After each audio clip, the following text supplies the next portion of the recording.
Brand new LCP. So before I start this podcast, man, I want to take a second. I want to send some love to all my black brothers out there, all the black men out there, man. I want to send some love your way, man, because, sometimes times get hard. Sometimes we go through things. Sometimes we have long days. We overexert ourselves. We put the time in. We provide. We do so much for everybody else. And a lot of times we don't even hear thank you to all the black brothers out there, all my good dads. Father's Day just passed. Shout out to all the dope ass black dads out there, the black men in general. I see what you're doing, man, because a lot of times throughout the course of our life, we don't even hear thank you. Because, with society, especially as black men, we are just expected to do and provide. And sometimes simply hearing thank you or I appreciate everything you're doing, sometimes that alone is enough to kind of just give you that extra boost, that motivation to keep going. Now, recently legendary boxer Roy Jones Jr., recently his son committed suicide, and my guy Sully expressed himself about how sometimes and how he wonders if he is doing enough and just trying to figure out life in general. And a lot of times as black men, we don't really hear people express that because, let's be real, nobody's going to care. They're not going to care when a black man expresses themselves. That's why black men commit suicide at a rate that is 4 times higher than that of black women. And that's a main reason why I always speak on mental health, especially mental health for black men, because I know how tough it is. I've been there. And sometimes I still have my days to where you feel as if nobody's listening. Like I said, I've been in relationships. I've tried to speak to my mom and you go through things and it seems as if it's brushed off. I remember a time where I opened up to my mom about just being tired, being exhausted because of so much that I do. And her response was, that's part of being an adult. And I'm like, wait, what? Can you imagine? Let's say, for example, a woman goes through having an abortion and she goes and vents to her friend, to her mama. And that friend or parent tells her, well, that's part of being a woman. Wait, no. Nobody want to hear that shit in the moment, especially when they are even taking the time and the chance to open up. I've been in a relationship in the past where somebody's grandma was dying and all her family disappeared. And I was the only one that was there taking the time, the effort, using my time and energy, basically playing caregiver to her dying relative. And I never heard thank you. I never heard thank you. Hey, man, you know what, John, man, when so-and-so was dying, you put so much time and effort. You played caregiver. I really want to say thank you. I appreciate that. Never heard thank you.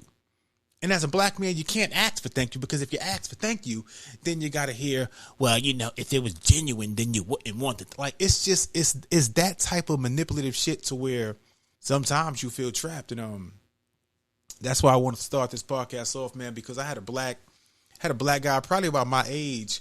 I was outside working this week and he came up to me and he just started venting about how he was trying to get a second job, how sometimes at his job now, they ended up cutting his hours. He said he was working 40 hours a week. They cut his hours back to 3 days a week. So now he only gets 28 hours a week, and how he's trying to pay rent, provide for his family. And I'm like, bro, I feel you.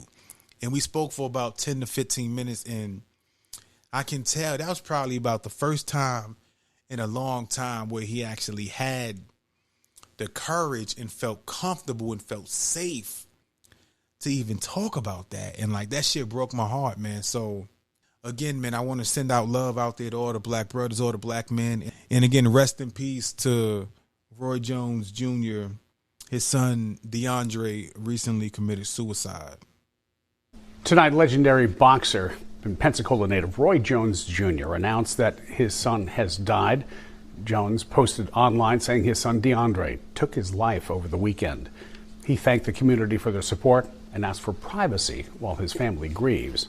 Now, if you are experiencing a crisis or need help finding resources or considering suicide, call 988. That's the Suicide and Crisis Lifeline. A real person will answer the phone 24/7 to offer support. It is free. It is confidential. It helps. You can also visit 988lifeline.org. So like I said, man, much love out there to all the black men. Trust me, you are not alone. I see you. And if you have not heard it in a long time, thank you for everything you are doing. Thank you for your hard work, your effort, for how great of a man you are to your family, to your kids, and simply to the massive effort that you put out as you try to maneuver through this thing that we call life. Thank you. Let's dive into that LCP. It's that lunchroom chatter podcast, you know, where you sit up and think about fucking your girl's best friend, but you can't because your girl's a fighter and she'll fuck you up. This that lunchroom chatter podcast where you lay up and think about being a porn star, but you can't because you come too quick, so you got to eat the pussy for 95 minutes. That kind of shit. This that lunchroom chatter podcast where you in bed at night thinking about beating your meat, but you can't because you live with your mama. And she bust in the room and say, bitch, get the fuck up. Mama, why you ain't knock on the door first? This that kind of shit. Where you can be yourself, where you can relax, where you could put yourself into the mind of another nigga.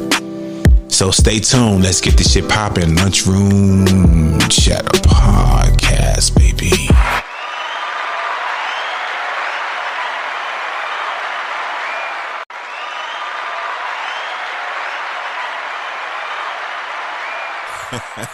Man, when I tell y'all, man, there's so much to get to on this podcast episode, man, from the BET Awards, giving Usher that bullshit performance. We had Angela Simmons show up on the red carpet with a gun purse. Girl, what the fuck? A bullshit? A bullshit? A bullshit. A bullshit. When have you ever seen Angela Simmons with a gun? When have you ever seen Angela Simmons in any type of street lifestyle? But now she's dating rapper Yo Gotti, and now she shows up on the red carpet with a gun purse. She making gun poses. So we going to get to that, man. Rapper Erica Banks, is talking about going back and getting her third BBL. She jokes that she wants to have the biggest ass in the world. So it's a lot of shit we got to get to, man. But we got to start with Angela Simmons. Now, Angela, I'm sure a lot of us know Angela. Man, she is the daughter of Rev Run. Like those of us like myself who have watched Run's House going back to when I was in school. I love the Run's House with Run, his wife, Diggy, like JoJo, like Run's House. I want to clap it up for Run's House because Run's House was a big staple in the black community. I loved it because it showed the black family. It showed shit that go on behind the scenes, and it was funny. But Angela Simmons, simply because you are now dating entrepreneur Yo Gotti, who was also a street rapper, does not mean you have to adopt that lifestyle. Because it was classless, it was tacky. Now, of course, she came out and she apologized after the fact because she said that her foundation, her organization, does work when it comes to gun violence. So that alone shows how insensitive that was. Yes, as she said, it's a cute purse. I like the purse. I like how it look. I get it. But now you doing gun poses. You got the gun down to your side. You got the gun out like you're about to shoot somebody. Because if you think back, the father of her child, I believe his name was Sutton. Now, I'm probably fucking up the last name, but he ended up passing away years ago. He was shot 13 times. The father of a child. Now, I know some of you guys could, John, it's not the same. You're overreacting. But I'm just pointing out how hypocritical it is and how fucking dumb it is to even do some shit like that. It's dumb. Like, can you imagine if the mother of my child, like, let's say, God forbid, she fell off a cliff and some shit happened, and now I go post pictures on the edge of a cliff. Like, just some shit don't look right. So like they say, man, you got to read the room, man, because 5 years ago, the father of your child, your ex-fiance, was shot 13 times in his driveway. So sometimes it comes off as insensitive, especially now when you look at social media and how people pick and choose and look for things. So, of course, when you, who have no history, zero history of anything gun-related, is now posing on the red carpet with a gun, you're going to take some backlash, especially when 5 years ago, this was your life. West Atlanta has been identified. Police tell us 37-year-old Sutton Tennyson was shot and killed last night at a home on Jewel Drive. As Fox 5's Will Nunley tells us, the case is now receiving national attention because of the victim's connection to the daughter of rapper Rev Run and niece of music mogul Russell Simmons. Atlanta police spent most of Sunday canvassing the neighborhood around the Jewel Drive home of 37-year-old Sutton Tennyson. Authorities say Tennyson was found shot multiple times in the garage Saturday afternoon. Neighbors report hearing gunshots, then seeing a vehicle flee the scene. When Grady arrived, they were able to they attempted to treat the male and pronounced him deceased on scene. In the hours since, we're learning more about the victim. Media reports say Tennyson fathered a child with TV star and philanthropist Angela Simmons. Simmons sharing the news with her followers on Instagram, saying she's hurting and, quote, numb after learning the news. At this time, it appears as if it was a dispute between three parties. All three parties have been identified. However, names or details of the reported dispute have not been released. Neighbors along Jewel Drive were tight-lipped Sunday, not revealing much about what they saw or heard here Saturday. Atlanta police continued a visible presence, the house showing no signs of the violent scene that took place just hours ago. Will Nunley, Fox 5 News. So that's all I'm saying, man. If you live a good life, you live positive, you rich, you wealthy, your family's rich, wealthy, and they're well known, there's no reason to even go backwards. You are at a place in life that most people are not at. Now, when you start playing with guns, making gun poses, sometimes that can bring unwanted attention that you are not ready for, especially if you have not lived that life. So if you're rich, you're wealthy, you at a good place in life, you safe, your kids safe, there's no reason to even pretend to shoot a gun, to pretend to hold a gun down by your side, unless you are at home protecting your house. But before we move on, this is what Angela Simmons had to say initially before she came back and she apologized. So I see a lot of conversation around the bag, the purse I wore to the awards, and normally I don't address like rumors and stuff, but I'm not like that. Never been like that. I'm super, like, I'm not violent.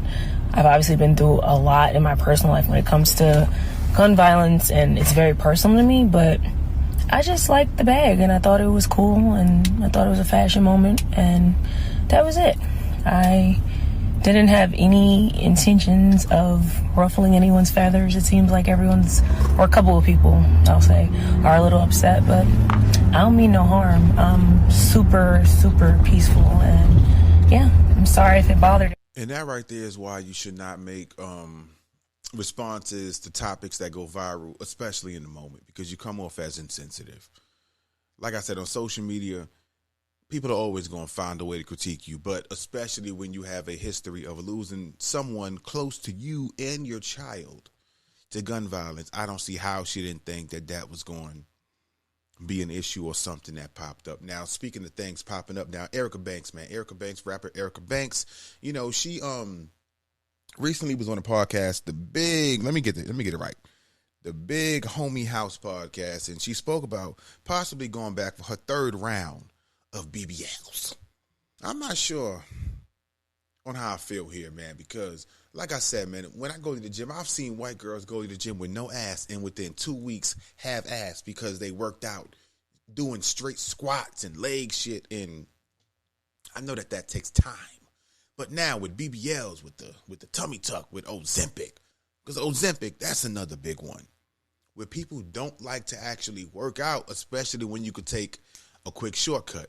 But this is what Erica Banks had to say about possibly going back for her third round of BBL. Now, if you just go to her page, type in Erica Banks, you would see that after the second round, like, she did too much. Like, the ass is not proportionate, it don't match the legs, but as they say, a woman's body, her choice. But this is what E. Banks had to say. Big Homie House podcast. Get some more? A third time? Yeah. I thought about it.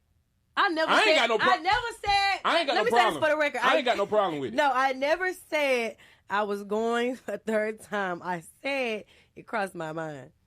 It's gonna always cross the bitch mind. You know what Yeah. I'm saying?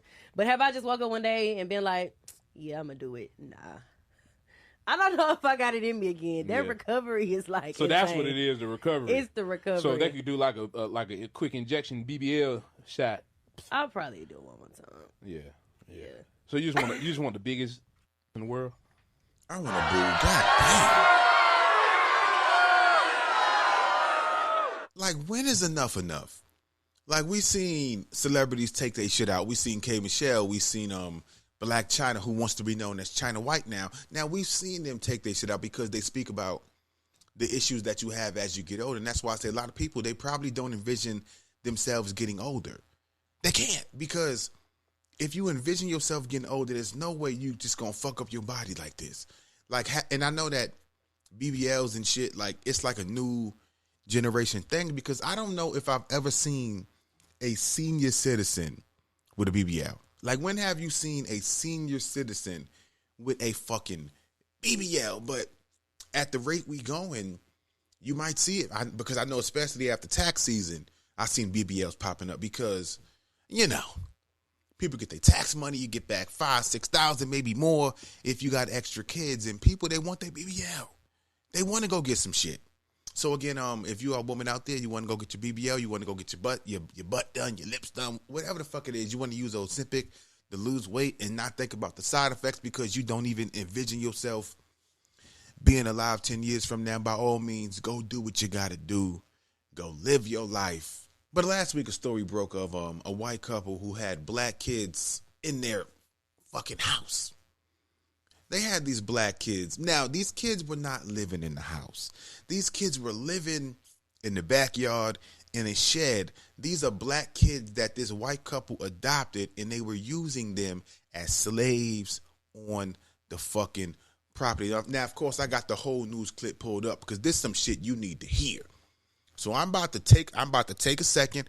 I'm going to step aside. I'm going to let you guys hear this full news report. You're going to hear people's opinions. They're going to dive into some detail of this white couple accused of treating black adopted children like slaves.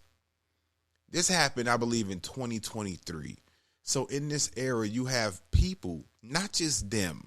Again, this is not a knock. This is not an indictment on all white people, man, because there are so many white people out there, man, who have been a positive light in my life, especially as a young black man growing up in the project. So this is not an indictment on all black folks, but it's a lot of people out here who still believe that black people should be slaves. So you guys, if you in traffic, you at work, I'm going to step aside for a second, gather my notes, gather my thoughts.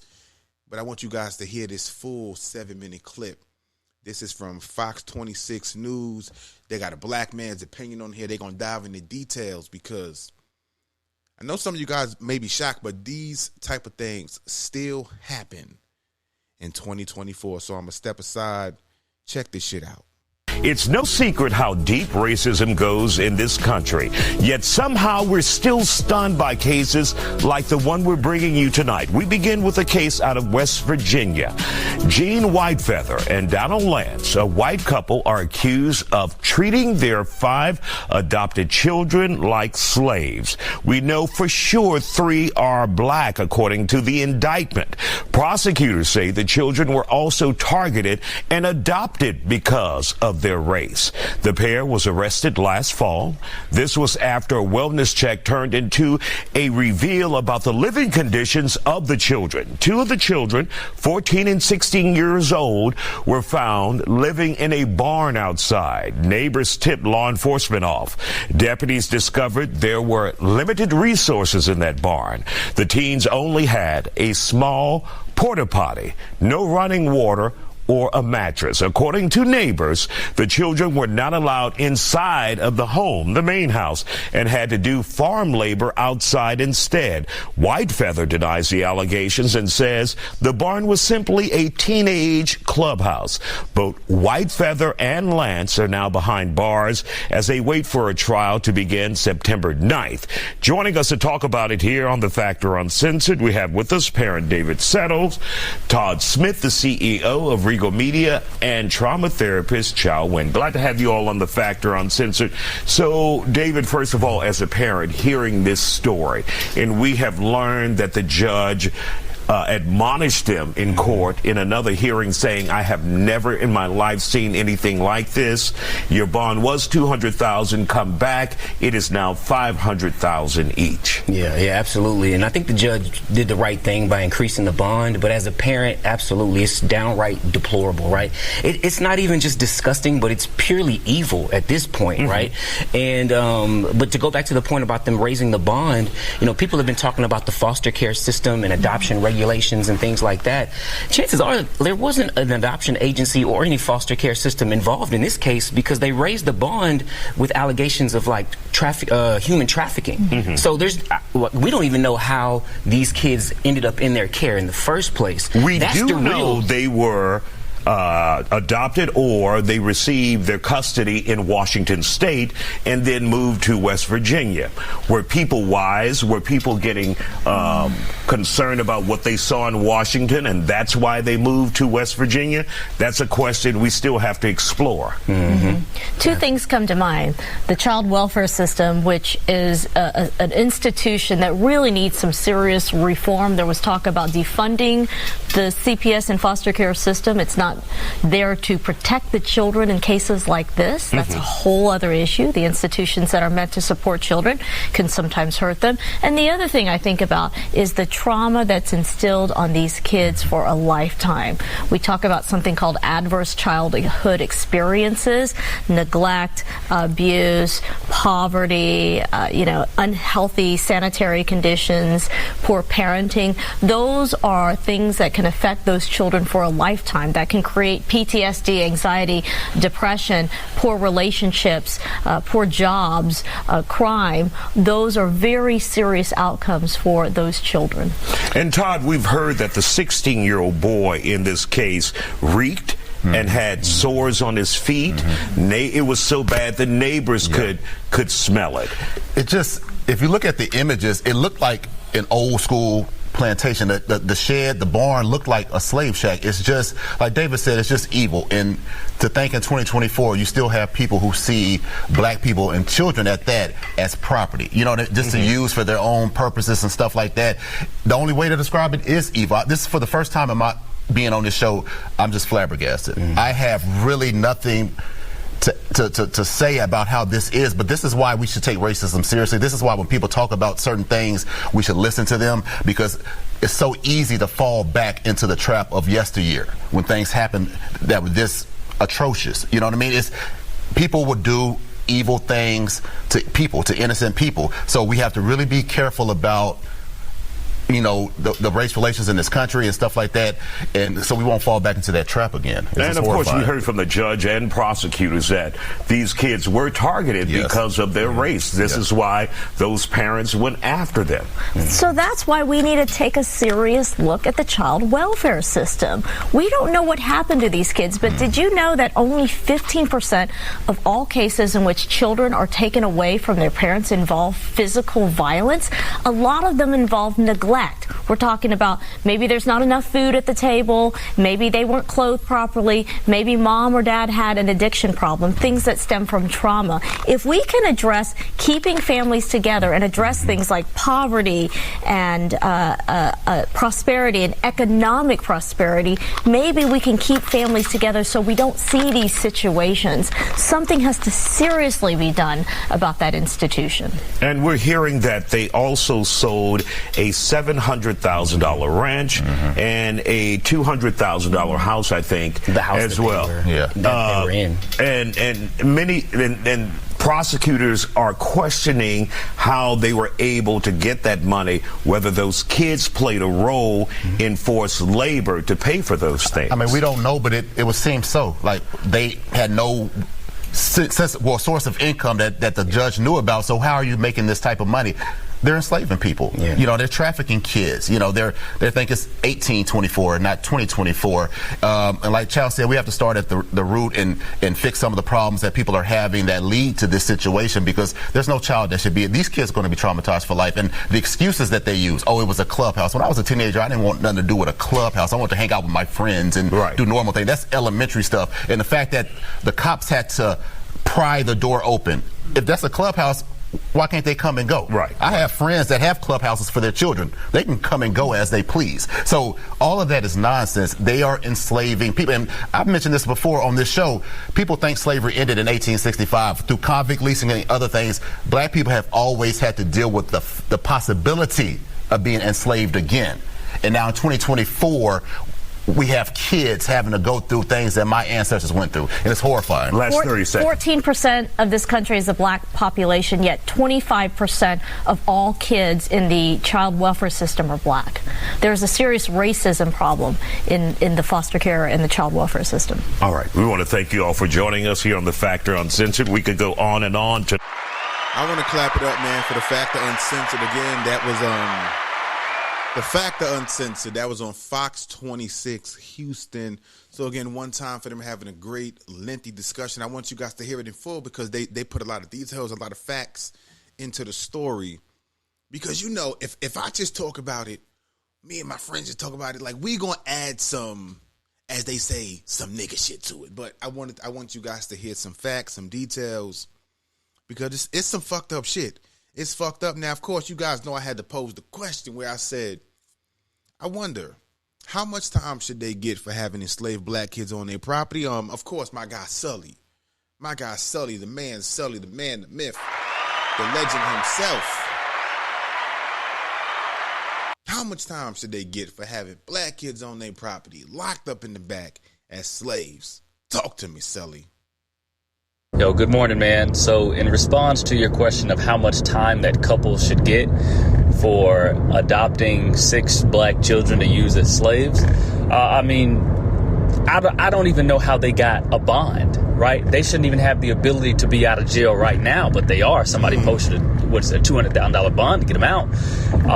But yeah, they shouldn't even be out on bond, man. They should be in jail for the rest of their damn lives, right? I mean, that's life in prison. Because, I mean, for starters, you got slavery, right, which is obviously illegal. And then you get cruelty to children. Then I mean, you adopt children for the purpose of, like, abusing them and, you know, putting them through all types of torture and whatnot. Oh, no. If it was me making the laws, honestly, I mean, I'd just give them the death penalty, right? Nothing a quick firing squad won't fix, save everybody's time. Nobody's wasting tax dollars on them. Just get rid of them. That's what I would like to see, but that's not going to happen. Now, what he's saying might sound kind of harsh, but is he wrong? Is Sully wrong? Brand new LCP. Because when you think about it, he's right. To even give them bond is crazy. Like, we know slavery is, quote unquote, forbidden. It's outlawed. It does not exist anymore, again, quote unquote. But if people in the court acknowledges you are using these kids as slaves, for them to even have a bond is crazy, especially when a lot of the story says that they have access to money, that they have some kind of wealth in some shape or form. So they can bond out. They can bond out. So he right, that's some bullshit. I know they gotta be lying to me. Ooh, you a lie. Well, let's listen to the second half of what my guy Sully had to say. I had to blow the whistle myself, because I've long thought, like, this couple that stays a few miles away from my mom's house might be doing, like, the same thing. And, like, what makes me say that? So I remember one day I was driving down the street. It was the back roads, man. I was coming up on a corner. I had to slow down because I saw a kid checking the mailbox. And, bro, this little kid looked like he was born in the 1700s. Like, I've never seen a kid run around with such tattered clothes on before, dog. Like, I mean, with dirty, no shoes on, checking the mailbox. And the reason I thought something was up with that, in addition to obviously his appearance, was, the house had all type of Confederate flags and shit like that. I'm like, where they got this little nigga from? So I'm telling you, I used to tell my friends about this shit, like, I'm pretty sure this house got a slave or two, man. And everybody just sort of laughed it off. And I haven't seen the kids since, but I'm telling you, that shit sort of stuck with me to this day. And now, after seeing this article, man, I don't know, bro. I'm going to have to get a little tip on that shit. Sully, you might got it. Like I said, clap it up one more time for my guy Sully. But Sully, you might got to. You might have dropped the ball. So your mama had neighbors that could have possibly had slaves, and you just going to work, checking the mailbox, playing video games, going to work, going to school, and some little nigga is back there picking cotton. Come on, Sully. You got to do your due diligence, but all jokes aside, man, he's right, man. I hope that couple gets a life in prison. Don't give them a slap on the wrist. Give them the same amount of time that I would get if I had fucking 3 to 4 white kids in the back slaving for me. Give them the same amount of time. Don't give them no grace because of their race. Don't give them no grace because they're older white folks. Fuck that shit. I don't give a fuck if they 99. Get them life in jail, or as he said, give them the death penalty. Give them something. Give them something. But now to move on to the BET Awards, man. The Usher tribute. Oh, man.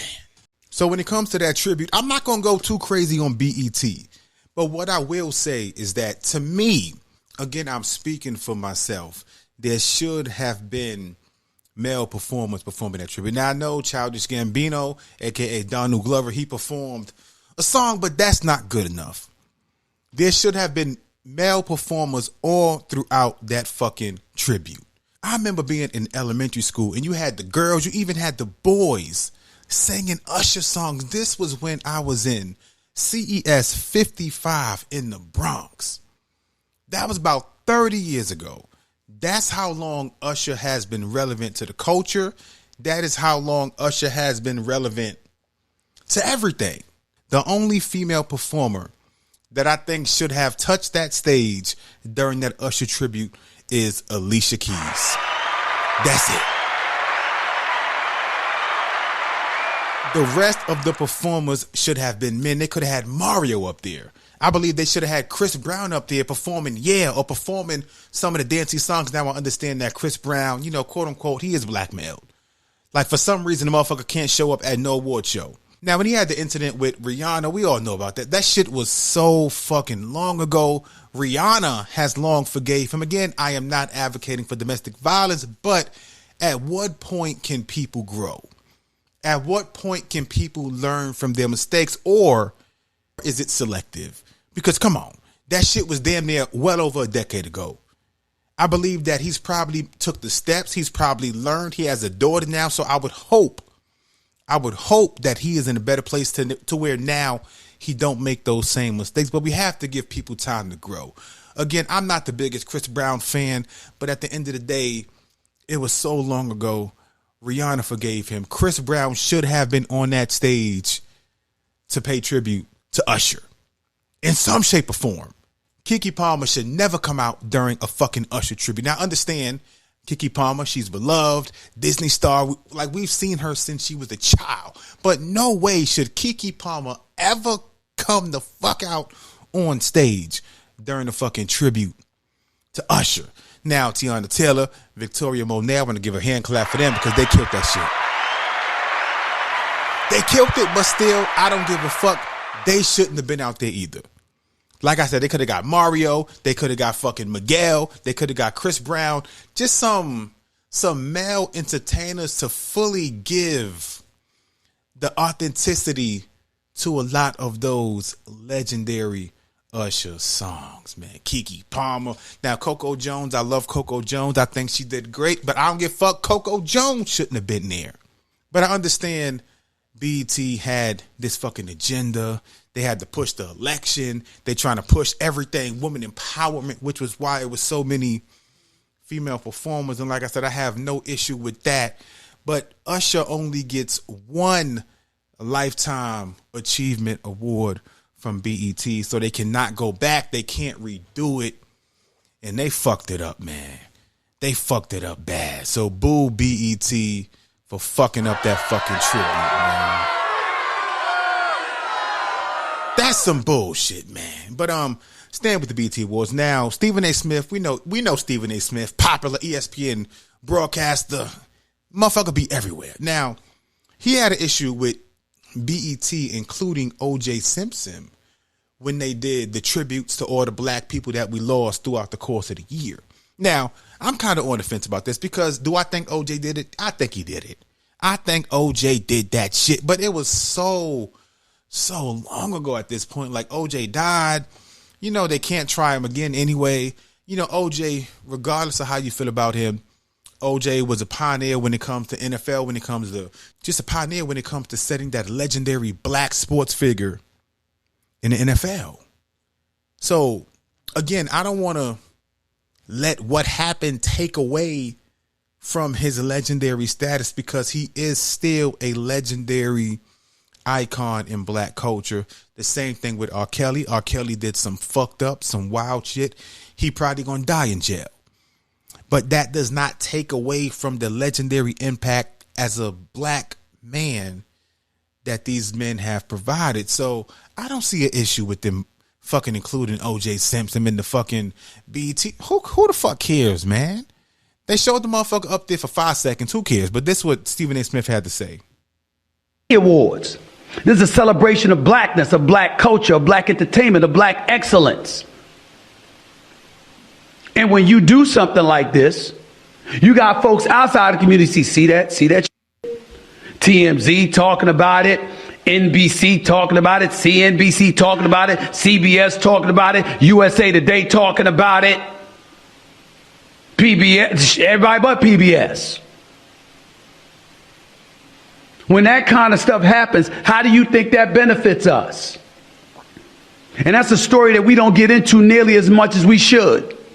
See, but Stephen A., he's looking at everything as a whole. He's looking at how other people are going to view black culture based on the fact that BET included OJ Simpson in the tribute. But who the fuck cares, man? He just said to start, it's about black excellence. Like, OJ Simpson was excellent in his field. OJ Simpson set so many records at the time, which were broken, of course, over the course of time. But at the time when he played at USC, at the time when he played, in the NFL, it was not a lot of dominant, prominent black players at that time. So he did set a standard. He was excellent in what he did, which was sports. He transitioned to acting. He was excellent with that. He was damn near the go-to promotional speaker, the fucking motherfucker in all the fucking commercials for Hertz Rent-A-Car. Like, he excelled in his field. So again, he passed away. I do want to give OJ recognition in his kudos for what he did in his field. BET, including him, is not applauding the fact that he probably is a murderer. It had nothing to do with that. They simply applauding the fact that the motherfucker was excellent in his field, and he passed away, and he was still an iconic black legend. Because regardless of how you feel about OJ, you cannot take that away from him. OJ Simpson will go down to most people as a murderer, but if you dig below the surface of that, he was a dominant black, legendary, iconic figure, and he was flawed. Now, his flaws was, oh shit. Motherfucker has some flaws now. The motherfucker was an abuser, and he likely was a murderer, because you had jurors at the time said out their own mouth. Now, when it comes to OJ, we believe he did it, but because of what happened in LA and how those cops got off during the Rodney King trial, we put him not guilty. I believe the ESPN Doc 30 for 30, you had jurors come out and say, we believe OJ did it, but we said he's not guilty. So Stephen A. Smith, shut the fuck up. Shut up, nigga. Boo, bitch. Who the fuck cares how other people gonna view us, man? It's a fucking 5-second tribute to OJ Simpson. Move the fuck on. But now to keep going. So, man, I want to end off this podcast, man, by sending some love to the legendary, to the iconic Wayans Brothers family. Clap it up one more time for the Wayans Brothers family, man. The Wayans Brothers family, man, has been a staple in my life, and I'm sure a lot of you guys' lives, since I was damn near a baby. Going back to Live in Color, going back to White Chicks, going back to the Wayans Brothers show, going back to all the fucking iconic shit that My Wife and Kids, like, I used to rush home to watch My Wife and Kids at 5 o'clock every day after school. So dope actors, dope stand-up comedians, entrepreneurs, black family, they put their damn near whole family on the map. So I want to send some love to Marlon Wayans, man, because his home was recently burglarized. And you guys know, you guys who have been following the LCP, my Instagram page, which is Lunchroom to the Party, know that I hate thieves. I despise thieves with a fucking passion. Go get a fucking job. Go find something else to do, man. So thieves ended up breaking into Marlon Wayne's house. He wasn't home, but Keenan Waynes was at the house asleep. They broke in the fucking middle of the night. They said that Keenan Waynes was asleep. He woke up. He was unsure of what he heard. The motherfucker went back to sleep. The next morning, somebody came over and noticed that there was a break-in. Boo, bitch. That's some fucking... Go get a fucking job, man. Like I said, man, that is the main reason why I do not like criminals, because they sit back, they watch other people work, they watch other people bust their fucking ass to get what they got, and now their job is to come and take the shit that they themselves do not want to work for. But this is what Marlon Wayans had to say before I get the fuck out of here. Hey, what's up, people? First and foremost, I'm saying thank you to all the people that checked on me and seeing if everything was okay when I was burglarized.